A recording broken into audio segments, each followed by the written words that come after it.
Mid-Ohio's a tough circuit. Firstly, it's, as I remember, really hot there, but it's also narrow with long, fast straights and then a number of very tight off-camber corners. And so overtaking is tough. There's one part of the track where the LMP1 cars have a bit of an advantage going down the long straight, but then you've got a really difficult corner at the end of it, which you have to be really aware of.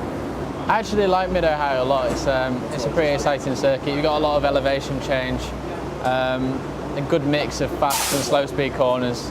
So yeah, it's quite an exciting circuit for a driver to drive around for sure.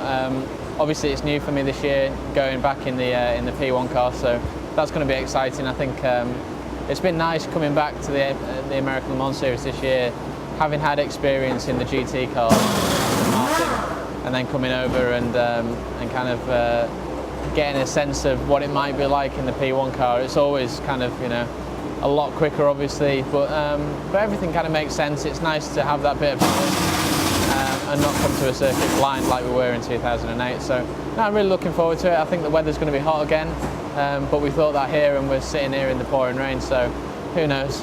Well, the car's got faster and faster by little increments through the season, and that's, I think, mainly come from us getting better at understanding how to set up the car to suit the real differences of the circuit which we see. One of the great things about the American Le Mans Series is the diversity of tracks, and so this car is really quite sensitive to setup, but once it's set up it is fantastically responsive from the driver's point of view. So the setup's not quite right, then it's quite a handful. But once we've got the setup dialed in, then you really feel that you can trust the car, that it talks to you and gives you feedback as to where the level of grip is. And when you get that feedback, you have the confidence to push and to go faster and faster. And I think that's what we've seen. So the challenge really is in the short period of time that you have in the run-up to the race to make sure that we've got that set up right. Setup-wise, I don't think we're going to have a big issue there. The engineers on the team are doing a fantastic job.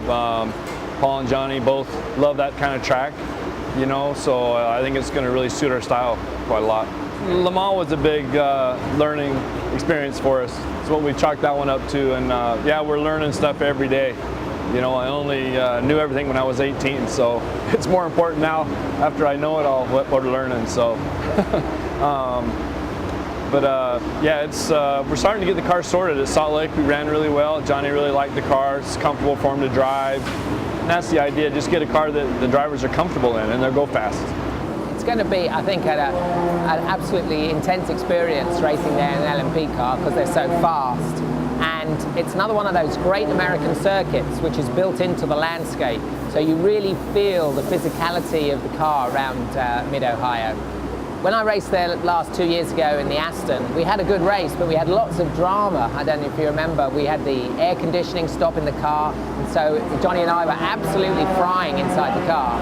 And then the gear stick broke on the gear shift, and so I can remember going down the back straight, pulling the gears and going, throw that away, and was left with a little stump on the gear shift and having to spend the rest of the race changing gear with that. So this car will be a whole lot easier compared to that, but incredibly fast and exciting.